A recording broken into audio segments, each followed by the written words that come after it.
தங்கம் விலை சவரனுக்கு இன்று 560 ரூபாய் உயர்ந்த நிலையில் மதியம் மேலும் 1040 ரூபாய் உயர்ந்துள்ளது.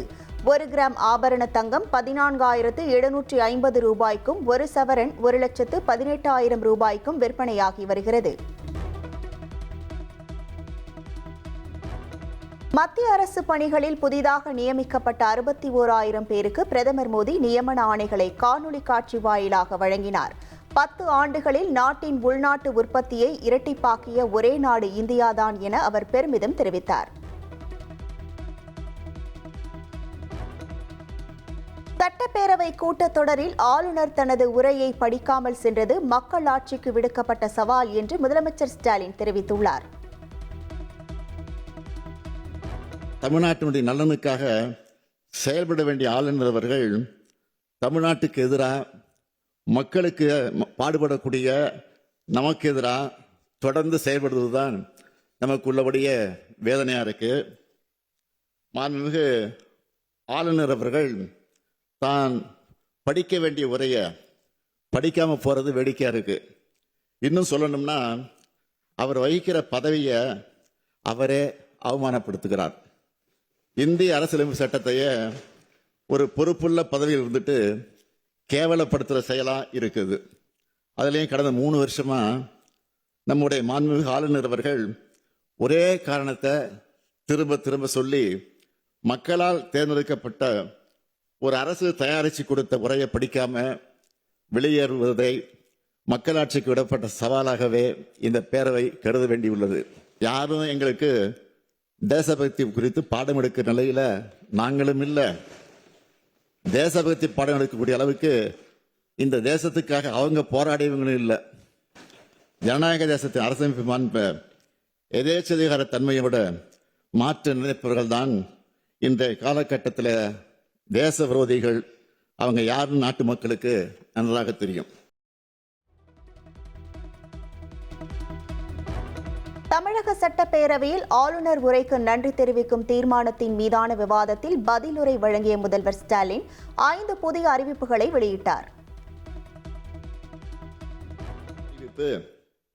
கலைஞரின் கனவு இல்ல திட்டத்தின் கீழ் ஏற்கனவே 2 லட்சம் வீடுகள் உருவாகி இருக்கக்கூடிய நிலையில மேலும் புதிதாக 3,500 கோடி ரூபாய் மதிப்பீட்டில் 1 லட்சம் வீடுகள் கட்டப்படும்.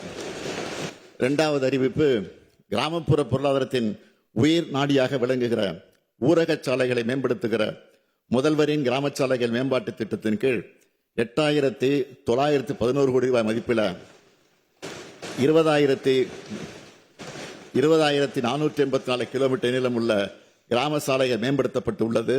மேலும் புதிதாக 1,088 கோடி ரூபாய் மதிப்பீட்டில் சுமார் 2,200 கிலோமீட்டர் கிராம சாலைகள் மேம்படுத்தப்படும்.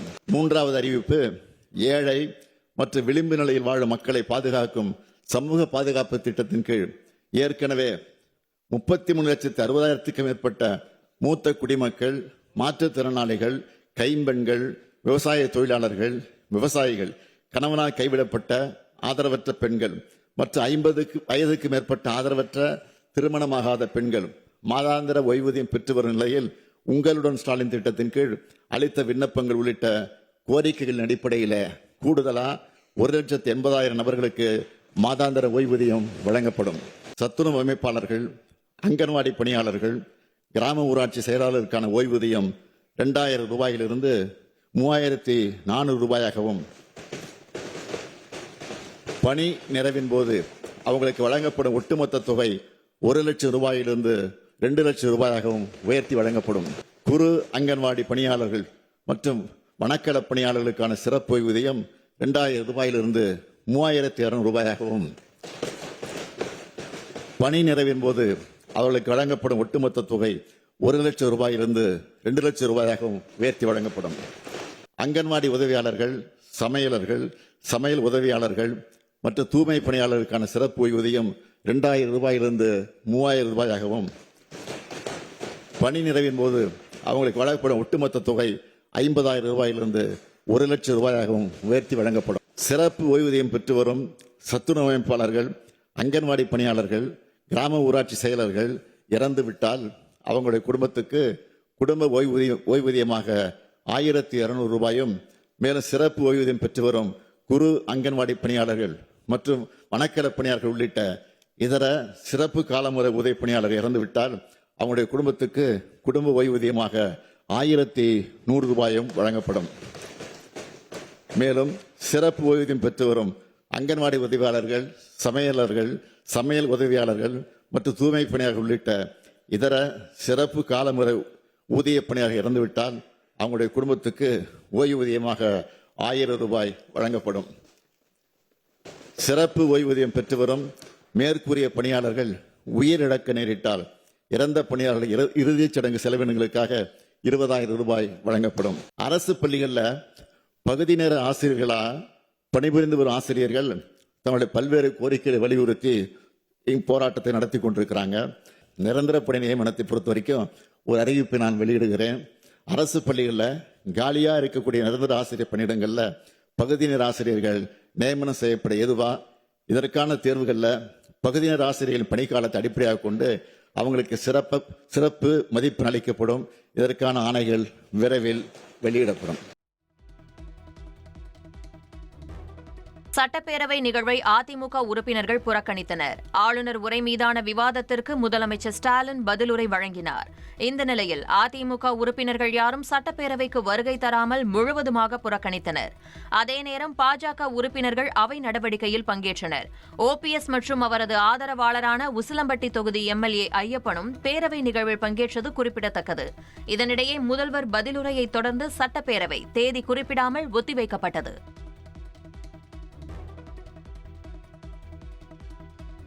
கடந்த 20ஆம் தேதி தொடங்கிய தமிழக சட்டப்பேரவை தேதி குறிப்பிடாமல் ஒத்திவைக்கப்பட்டுள்ளது. முதலமைச்சர் ஸ்டாலினின் பதிலுரையை தொடர்ந்து சட்டப்பேரவை ஒத்திவைக்கப்படுவதாக அறிவிக்கப்பட்டுள்ளது. சட்டமன்ற தேர்தலில் அதிமுக சார்பில் போட்டியிட விருப்ப மனு அளித்தவர்களிடம் அக்கட்சி பொதுச் செயலாளர் எடப்பாடி பழனிசாமி நேர்காணல் செய்து வருகிறார். 5வது கட்டமாக 10 மாவட்டங்களை சேர்ந்த அதிமுகவினரிடம் நேர்காணல் நடைபெற்று வருகிறது.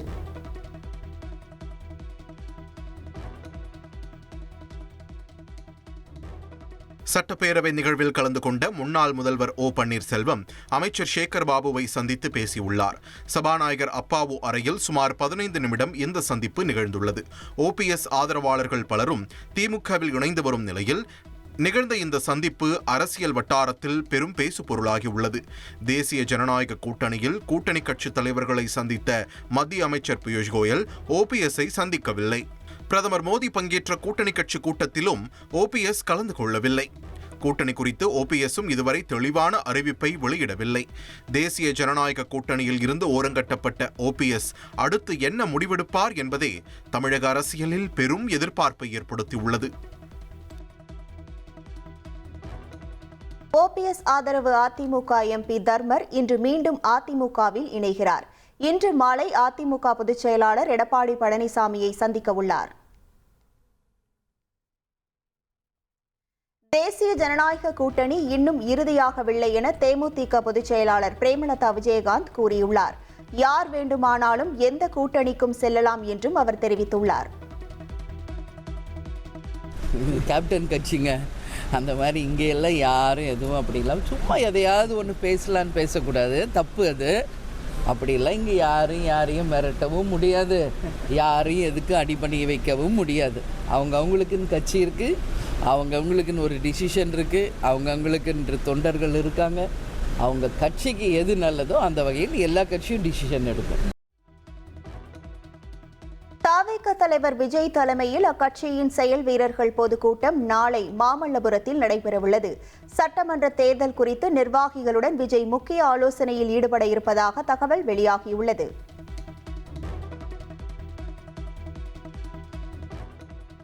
தவிக தலைவர் விஜய் தனது எக்ஸ் தள பக்கத்தின் கவர் போட்டோவை மாற்றியுள்ளார். சமீபத்தில் தவிக கட்சிக்கு விசில் சின்னத்தை தேர்தல் ஆணையம் ஒதுக்கியது. இந்த நிலையில் விசில் சின்னம் இருக்கும் படத்தை எக்ஸ் தளத்தில் கவர் போட்டோவாக பதிவேற்றம் செய்துள்ளார் விஜய். இதேபோல் இன்ஸ்டாகிராம் டிபியையும் தவிக தலைவர் விஜய் மாற்றியுள்ளார். திமுக கூட்டணியில் இடம்பெற்றுள்ள மக்கள் நீதி மய்யம் டார்ச் லைட் சின்னத்தில்தான் போட்டியிடும் என அக்கட்சி தலைவர் கமல்ஹாசன் திட்டவட்டமாக கூறியுள்ளார். கமல்ஹாசன் தலைமையில் நிர்வாக குழு மற்றும் செயற்குழு கூட்டம் சென்னை ஆழ்வார்பேட்டையில் நடைபெற்றது. சென்னையில் வாக்காளர் பட்டியலில் திருத்தங்கள் மேற்கொள்ள இன்றும் நாளையும் சிறப்பு முகாம் நடைபெறுகிறது. சிறப்பு முகாமை வாக்காளர்கள் பயன்படுத்திக் கொள்ள அறிவுறுத்தப்பட்டுள்ளது. குடியரசு தின விழா நெருங்கும் நிலையில் சென்னையில் 5 அடுக்கு பாதுகாப்பு போடப்பட்டுள்ளது. மக்கள் கூடும் இடங்களில் போலீசார் தீவிர கண்காணிப்பில் ஈடுபட்டுள்ளனர்.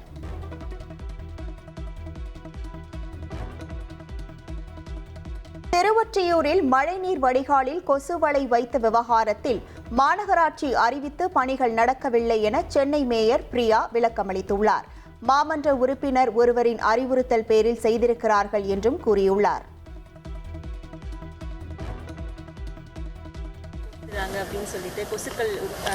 அது கொசுக்களுக்காக போடுறது கிடையாது. அது ஒரு கவுன்சிலர் ஒரு ரிக்வெஸ்ட் பண்ணதுனால இது மாநகராட்சியில் அறிவிப்பாவோ அனௌன்ஸ்மெண்ட்டாவோ போட்டது கிடையாது.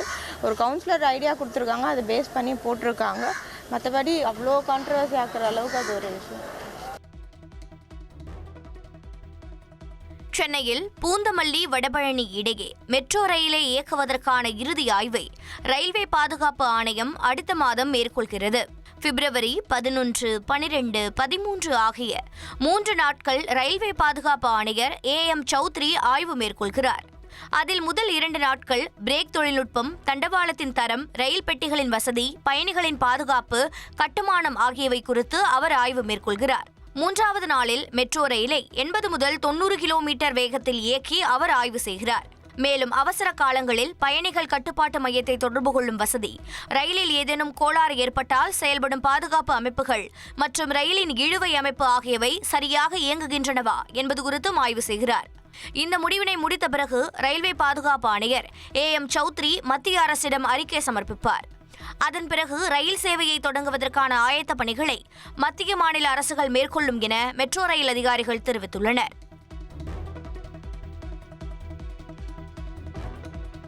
உயர்கல்வித்துறைக்கும் ஆளுநருக்கும் இடையே நீடிக்கும் கருத்து மோதல் பின்னணியில் பல்கலைக்கழக பட்டமளிப்பு விழாக்களை அமைச்சர்கள் புறக்கணித்து வருகின்றனர்.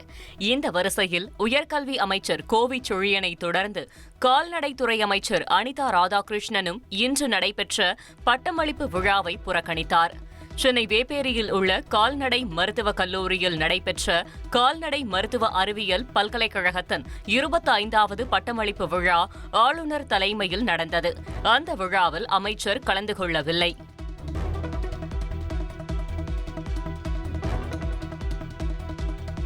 மறுசீரமைப்பு பணிகள் காரணமாக பழமை வாய்ந்த பிராட்வே பேருந்து முனையம் இன்று முதல் செயல்படாது என அறிவிக்கப்பட்டுள்ளது. தீவுத்திடல், ராயபுரம் பகுதிகளில் தற்காலிக மாற்று பேருந்து நிலையம் அமைக்கப்பட்டுள்ளது. வருகிற ஜூலை மாதம் பட்டதாரி ஆசிரியர் பணிக்கான போட்டித் தேர்வு நடைபெறும் என ஆசிரியர் தேர்வு வாரியம் அறிவித்துள்ளது. ஆசிரியர் தகுதி தேர்வு ஜூலை, டிசம்பரில் நடைபெறும் என்றும் அறிவிக்கப்பட்டுள்ளது.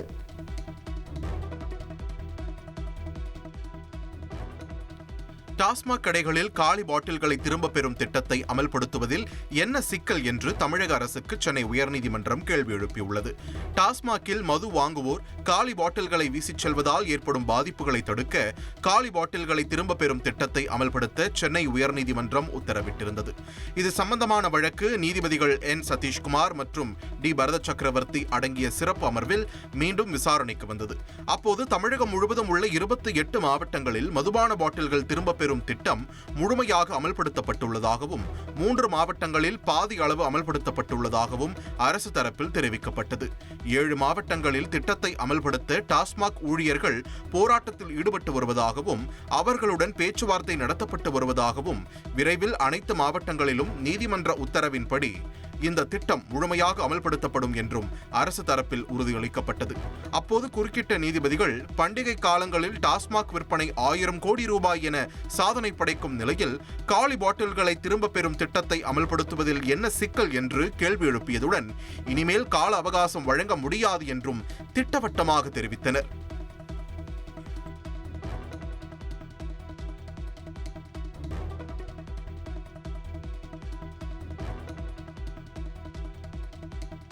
ராமநாதபுரம் அருகே சாலையோரத்தில் நின்று கொண்டிருந்த டிப்பர் லாரி மீது சுற்றுலா வேன் மோதிய விபத்தில் குழந்தைகள் உட்பட 20 பேர் காயமடைந்தனர். தனுஷ்கோடிக்கு பாறாங்கற்களை ஏற்றி சென்ற டிப்பர் லாரி ஒன்று டயர் பழுதாகி உச்சிப்புள்ளி அருகே தேசிய நெடுஞ்சாலை ஓரத்தில் நின்று கொண்டிருந்தது. அதிகாலையில் பனிமூட்டம் நிலவிய போது அந்த வழியாக வந்த சுற்றுலா வேன் லாரி மீது எதிர்பாராத விதமாக பயங்கரமாக மோதியது. இதில் திருவண்ணாமலையை சேர்ந்த குழந்தைகள், பெண்கள் உட்பட 20க்கும் மேற்பட்டோர் காயமடைந்து அரசு மருத்துவமனையில் சேர்க்கப்பட்டனர்.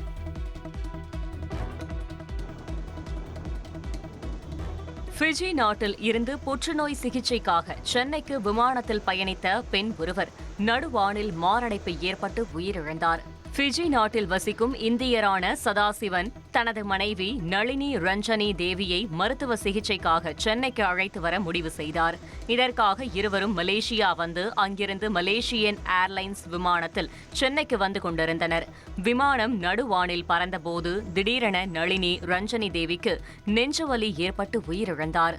அவரது உடலை சென்னை விமான நிலைய போலீசார் கைப்பற்றி பிரேத பரிசோதனைக்காக அரசு மருத்துவமனைக்கு அனுப்பி வைத்தனர்.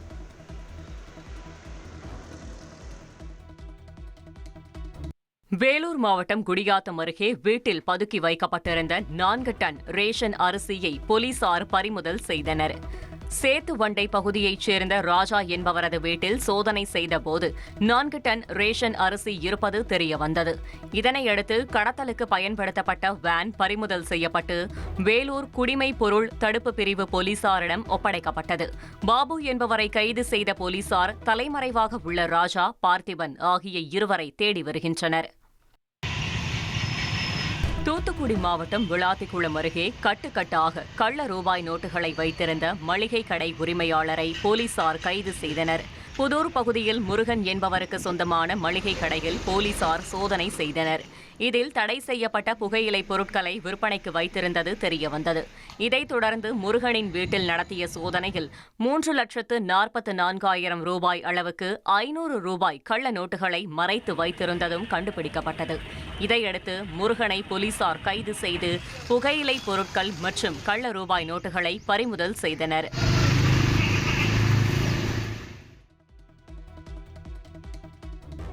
கன்னியாகுமரியில் மதுபானம் குடிப்பதற்காக பழைய கார் விற்பனை ஷோரூமில் புகுந்து பேட்டரிகளை திருடிய கொள்ளையர்களை போலீசார் கைது செய்தனர். தக்கலை அருகே மருந்துகோட்டை பகுதியைச் சேர்ந்த ரெஜின் என்பவர் பத்மநாபபுரம் பகுதியில் பழைய கார் விற்பனை ஷோரூம் நடத்தி வருகிறார். அங்கு நிறுத்தப்பட்ட கார்களில் இருந்து பேட்டரிகள் மாயமானது குறித்து அவர் போலீசில் புகார் அளித்தார். இதன் பேரில் சிசிடிவி காட்சிகளை ஆய்வு செய்த போலீசார் செல்வன், சுபின் ஆகிய இருவரை கைது செய்தனர். விசாரணையில் மது குடிக்க கார் பேட்டரிகளை திருடி விற்றது தெரியவந்தது.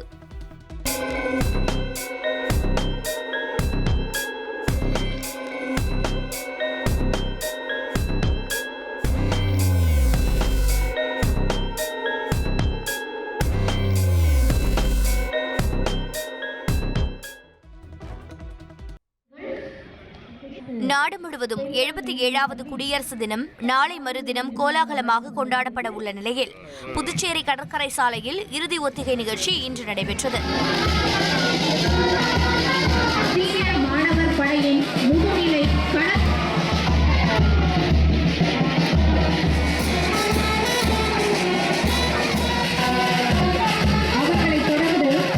காந்தி திடலில் நடைபெறும் விழாவில் துணைநிலை ஆளுநர் கைலாஷ்நாதன் தேசிய கொடியை ஏற்றி வைத்து காவல்துறையினரின் அணிவகுப்பு மரியாதையை ஏற்றுக்கொள்ள உள்ளார். விழாவில் முதலமைச்சர் ரங்கசாமி மற்றும் அமைச்சர்கள் பங்கேற்கின்றனர். இன்றைய ஒத்திகையில் காவல்துறை, தீயணைப்பு, கடற்படை, தேசிய மாணவர் படை, சாரணர் இயக்கம் மற்றும் பள்ளி மாணவர்கள் என பல்வேறு அணிகள் அணிவகுப்பில் பங்கேற்றனர்.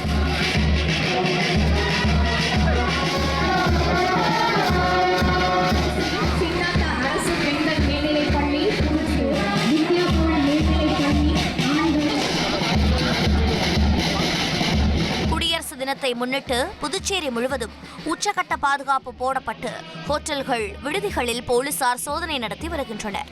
கடலோர பகுதிகளிலும் ரோந்து தீவிரப்படுத்தப்பட்டுள்ளது.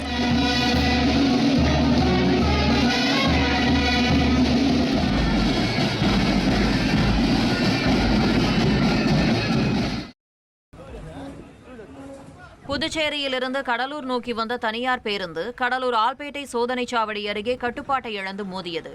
ஆட்டோ ஒன்று முந்த முயன்றபோது ஓட்டுநர் திடீரென பிரேக் அடித்ததாக கூறப்படுகிறது. இதனால் பேருந்து தடுப்பு கட்டைகளை உடைத்து காவல்துறை சோதனை சாவடியில் நின்றது. நல்வாய்ப்பாக அருகில் இருந்த காவலர்கள் உயிர் தப்பினர். மேலும் 2 சக்கர வாகனங்கள் சேதமடைந்தன. பேருந்தில் பயணித்த பள்ளி மாணவர்கள் உள்பட 20க்கும் மேற்பட்டோர் காயமடைந்து கடலூர் அரசு மருத்துவமனையில் சிகிச்சை பெற்று வருகின்றனர்.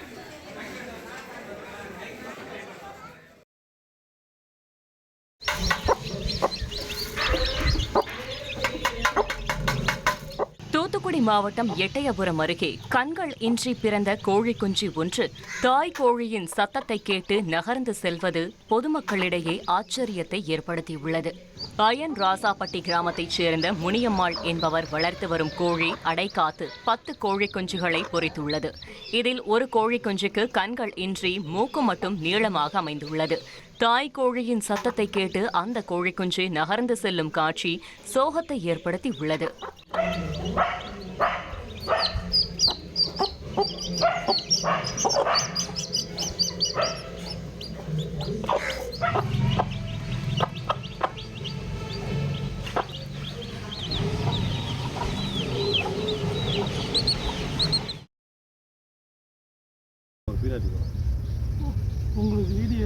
தேனி மாவட்ட மலை கிராமங்களில் ஆக்கிரமிப்புகளை அகற்ற வனத்துறை நோட்டீஸ் அனுப்பியதற்கு கிராம மக்கள் எதிர்ப்பு தெரிவித்துள்ளனர்.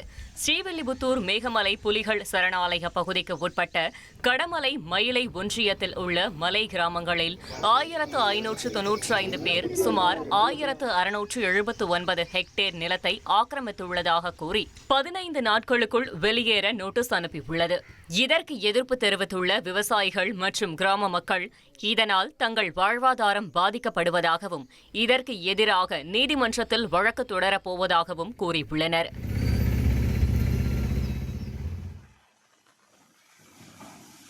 திருவள்ளூர் மாவட்டம் பொன்னேரி சுற்றுவட்டார பகுதிகளில் அதிகாலை முதல் விட்டுவிட்டு லேசான மழை பெய்தது.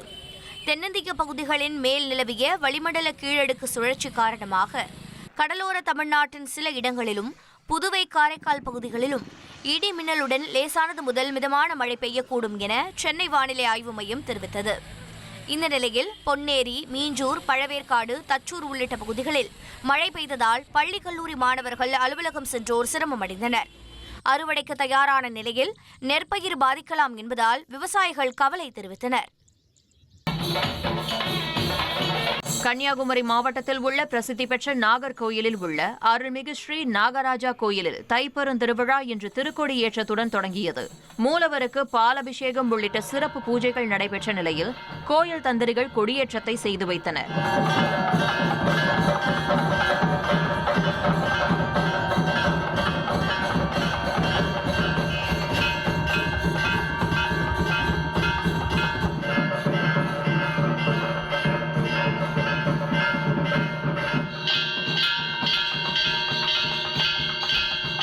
பத்து நாட்கள் நடைபெறும் இந்த விழாவில் தினமும் சுவாமி எழுந்தருளல், சிறப்பு அலங்கார தீபாராதனை, அன்னதானம் உள்ளிட்ட நிகழ்ச்சிகள் நடைபெற உள்ளன.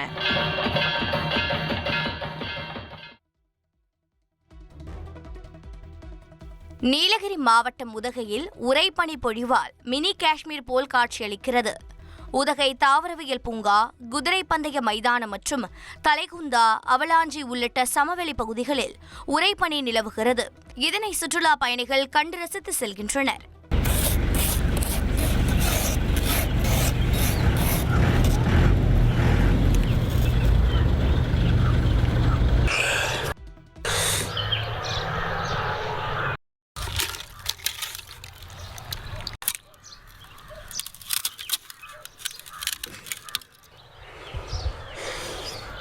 கடும் குளிர் நிலவுவதால் காலையில் பொதுமக்கள் வீட்டை விட்டு வெளியே வர முடியாத நிலை ஏற்பட்டுள்ளது. குறைந்தபட்சமாக தலைகுந்தாவில் -1 டிகிரி செல்சியஸ் வெப்பநிலை பதிவாகியுள்ளது. ஜம்மு காஷ்மீரில் தொடரும் பனிப்பொழிவால் ராம்பன் மலைத்தொடர்களில் வெண்பனி போர்த்தியது போல் காட்சியளிக்கிறது. சந்தர்கோட் பகுதியில் உள்ள நெடுஞ்சாலையில் பனிப்பொழிவு காரணமாக வாகன போக்குவரத்து துண்டிக்கப்பட்டுள்ளது. தொடர் பனிப்பொழிவால் ஹிமாச்சல பிரதேசத்தில் உள்ள பிரபல சுற்றுலா தலமான மணாலி ஒண்டர்லேண்ட் ஆக மாறியுள்ளது. பனியை ரசித்து சுற்றுலா பயணிகள் மகிழ்ந்து வருகின்றனர்.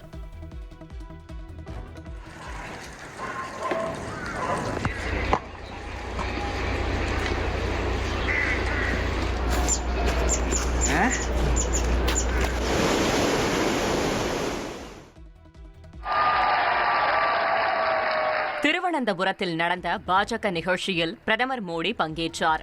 அப்போது மாநகராட்சி மேயர் ராஜேஷ், துணை மேயர் ஆஷாநாத் நினைவு பரிசு வழங்கினர். நிகழ்ச்சியில் ஆஷாநாத் பிரதமரின் பாதம் தொட்டு வணங்க பதிலுக்கு மோடியும் அவரது காலை தொட்டு வணங்கினார். இதனால் நெகிழ்ந்த ஆஷாநாத் பிரதமர் மோடியின் பணிவை கண்ட தருணம் உள்ளத்தில் பதிந்தது, தன் கண்கள் ஈரமானது என சமூக ஊடகத்தில் பதிவு செய்துள்ளார். இவை சோக கண்ணீர் அல்ல, மகிழ்ச்சி, பெருமை, நன்றியுணர்வு எனவும் அவர் குறிப்பிட்டுள்ளார்.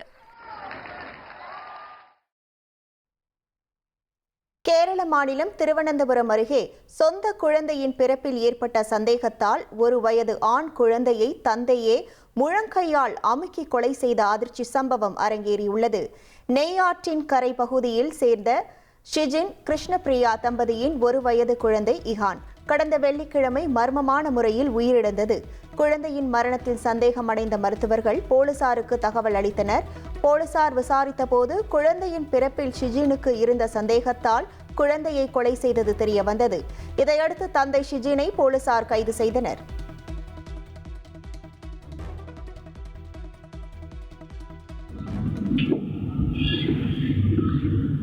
கடலூர் மாவட்டத்தில் வீட்டு வாசலில் இருந்த மிக்சியை பெண் ஒருவர் திருடிச் சென்ற சம்பவம் அரங்கேறியது. ஆசிரியர் திருநாவுக்கரசு வீட்டில் தேவையில்லாத பொருட்களை அப்புறப்படுத்தி சுத்தம் செய்யும் பணியில் குடும்பத்தினர் இருந்தனர். அப்போது தெருவழியாக வந்த ஒரு பெண் வராண்டாவில் இருந்த மிக்சியை சாக்குப்பைக்குள் வைத்து கேட்டை திறந்து மெதுவாக வெளியேறியுள்ளார். இந்த காட்சிகள் சிசிடிவியில் பதிவாகி இணையத்தில் வைரலாகியுள்ளது.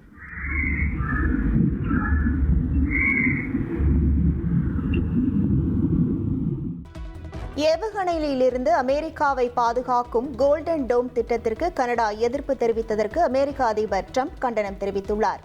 சீனாவிடம் வர்த்தகம் செய்ய கனடா கோல்டன் டோமை எதிர்க்கிறது என்றும் சீனா கனடாவை விழுங்கிவிடும் என்றும் அவர் விமர்சித்துள்ளார். அமெரிக்க அதிபர் ட்ரம்ப் தன்னை மையமாக கொண்டு செயல்படும் புதிய ஐக்கிய நாடுகள் அமைப்பை உருவாக்க முயற்சிப்பதாக பிரேசில் அதிபர் லூலா குற்றம் சாட்டியுள்ளார்.